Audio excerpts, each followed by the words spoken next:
Hey, good morning. I wanted to hop on a Facebook Live because I'm getting a lot of questions right now about Adam. How do I get ready for the first of the year? How do I set New Year's resolutions?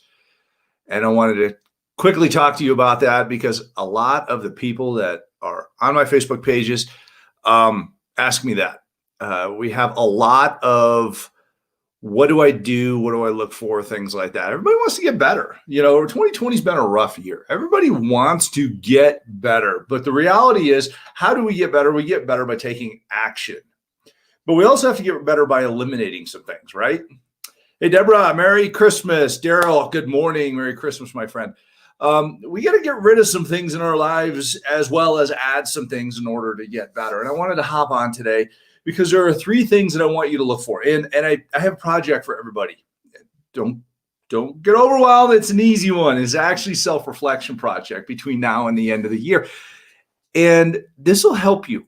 This will help you, kind of deal with some of the things you're struggling with. Hey, good morning, John. Hello, Esther. So here's how we're going to do this. Okay. And you don't have to do this, obviously. Nobody's forcing you, but the reality is this will help you. It'll help some of those around you. It'll help you be more grateful. It'll help you be more grateful for what you got. So there are three things that I want you to look for that are holding you back that will help slow you down at the beginning of the year. The reality is these things that are slowing you down are things that you can overcome. So good news. Good news. Nobody is handcuffed by these three things. But we also have the ability to let them continue, or we have the ability to stop them. So what are those three things? I want you to recognize these three things that hold you back, slow you down. The first one is common excuses. Common excuses. It's one of the biggest excuses we have is the excuse of convenience. We try to do things out of convenience, but the reality is what that is we're doing things out of the excuse of comfort, not necessarily convenience. We're comfortable with it because it's readily available. We've convinced ourselves that we should be doing that. It might be that you're out on the road selling real estate, which many of the people on here are, or maybe that you're just out shopping or going to the store or whatever it is. Hey, we got a whole bunch of people jumping on here. David, Michael, Laura, Deborah, Sylvia. Hey, good morning, everybody, all my friends. Love you guys. Miss you. So we have a choice to make in life. Do we go with what's easy or do we go with what's best for us? Because that what's easy might be driving through the drive-through of a fast food restaurant while you're out and about. And next thing you know, you look in your car and you're like, did I eat all that? And then come mid-January, you're like, where does weight come from? How come my cholesterol is high? How come I don't have energy? How come I can't focus? How come I'm not healthy? And let's face it, folks. I mean, a lot of the people that I'm talking to on here are my age. Let's call it 50-ish. And when we put garbage in our bodies, we get garbage activity out of our bodies, okay? And what I mean is what we fuel our bodies with gives us energy to think and to act. So I'm not trying to get on a high horse here on health or whatever. I'm just telling you, be aware. Be aware. I love my coffee. I know that when I drink so much coffee, I drink so much water. So, that's kind of what I notice, but notice your excuses for things. Notice what those are. We just had cookie day at our house, and thank you to all the wonderful people that came over for cookie day. Just a few very, very close family members here, a couple of very close friends. They all made cookies and we distributed those around the community, and I distributed some of those to me, and they were delicious. But the cookie platter is empty right now. I'm sure Kelly will restock it for Christmas Eve. Thank you, dear. But I looked at it and I was talking to Maggie, my daughter, this morning. She's like, "Where are the cookies?" And I'm like, "It's probably good that they're gone because it's a common excuse of mine to snack, and I need to change that. But you know what? Admit it." So guess what? I just called myself on it and I'm going to change that. So the reality is we need to take a look at those things. Common excuses. Common excuses also might look like I'm busy, or, I don't have time, or I got other things to do, or it's too heavy or too hard or too time consuming, whatever it might be. The reality is none of that stuff is true. None of it's true. The reality is you're rationalizing it to be true. So when you make your New Year's resolutions, make some that you can eliminate some of those common excuses to go accomplish. So think about that. Think about those common excuses. And my challenge to you is take these three things or write down between now and the end of the year. What do you see happening in these? What are your common excuses?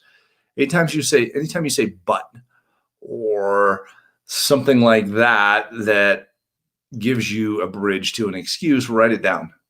Put it in your phone, whatever it might be. Take a look at those and then promise yourself you're not going to use those things. And you'll catch yourself doing it. You're just basically reprogramming your operating system up here in your brain, and it's gonna you'll kind of feel embarrassed when you start using them, and you'll stop doing that. So anyhow, think about common excuses. Another one is biases. Biases. This is interesting because we've heard a lot of talk about like unconscious bias, cultural or ethnic or religious or whatever. It's human nature, but it's also conscious that we don't have unconscious bias, and we appreciate the kindness and equality of each other. But I want you to think about that. What do you also have biases towards? I have biases towards a lot of stuff.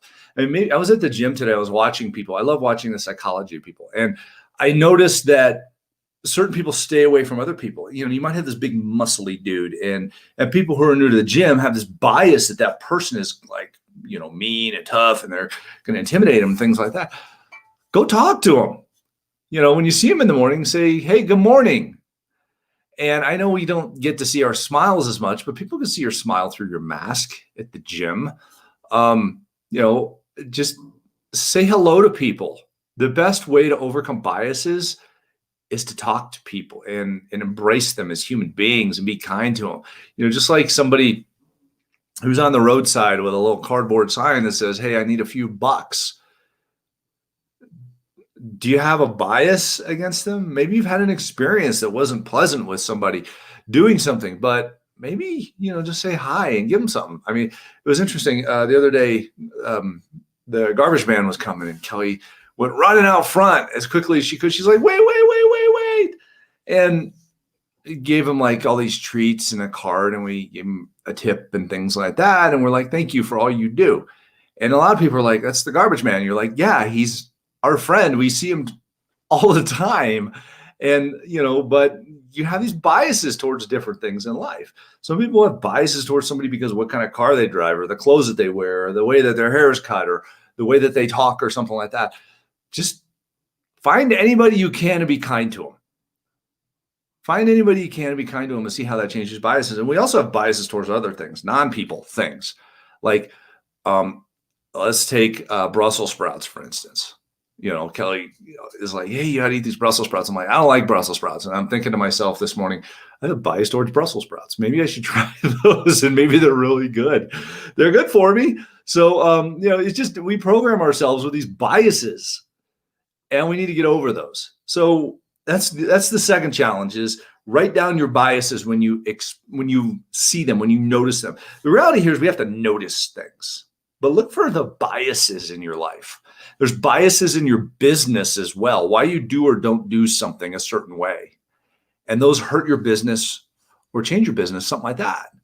We call good biases good habits, right? We call bad biases bad biases, whatever. I don't know, unconscious biases, things like that. But the reality is we have biases in life, and we need to overcome those. And that opens up this whole new opportunity in life that we need to explore. So what's the third thing? Wastes of time. Wastes of time. I want you to explore this wastes of time thing. Take a look at that, because ultimately, we've all heard the saying, we all have the same number of minutes in the day. Well, the reality is that is true. And here's another reality, is you only have so many left in your life. The problem is you don't know how many there are. So if you knew how many you had left in your life, would you be more effective with those that you have? Or would you enjoy those that you have more? I think the answer to that would be yes. So how do we stop wasting time? We look for it. Where are we wasting time? I can tell you right now, most of you, I look at this, so many of you guys, oh, I got a lot of friends on here. Tom, thanks. Brussels sprouts roasted. Yeah, that's the first suggestion I've had here from Kelly is, hey, you got to try my roasted Brussels sprouts. She used to make some really good ones, and I know they do it again. So let's see. Yanette from Texas, roasted Brussels sprouts seasoned with garlic. I'm getting some good stuff to try here. Thanks, everybody. Lisa's in Atlanta. Good morning. William, New Jersey. So let's get back to waste of time. Waste of time. So I don't want to waste any more of your time, but I want you to look for waste of time. What do you do? Your phone tells you how much screen time you've used. Have you looked at that? What app are you using the most? It probably is a social media app, most likely. What if you switched it to Audible and listened to books or and learned or something like that? Because I can tell you the biggest waste of time that we have is our unconscious entertainment that we engage in.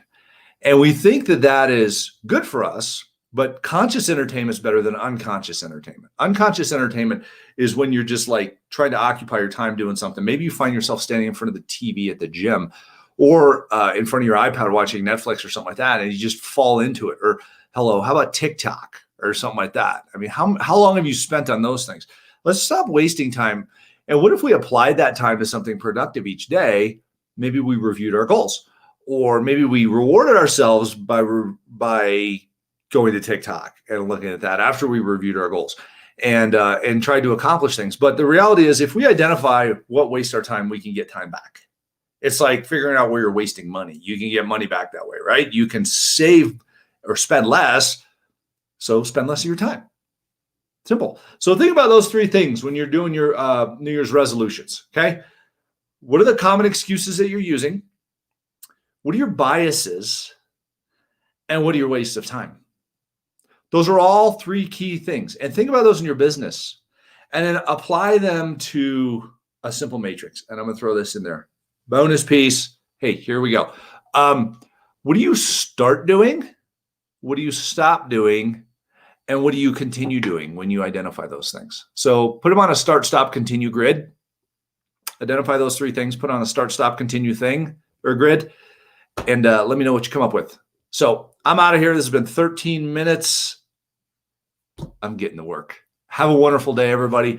Love you guys. Thanks for all you do. Hope you're all safe, happy, well, and strong. And I'll talk to you soon. Bye.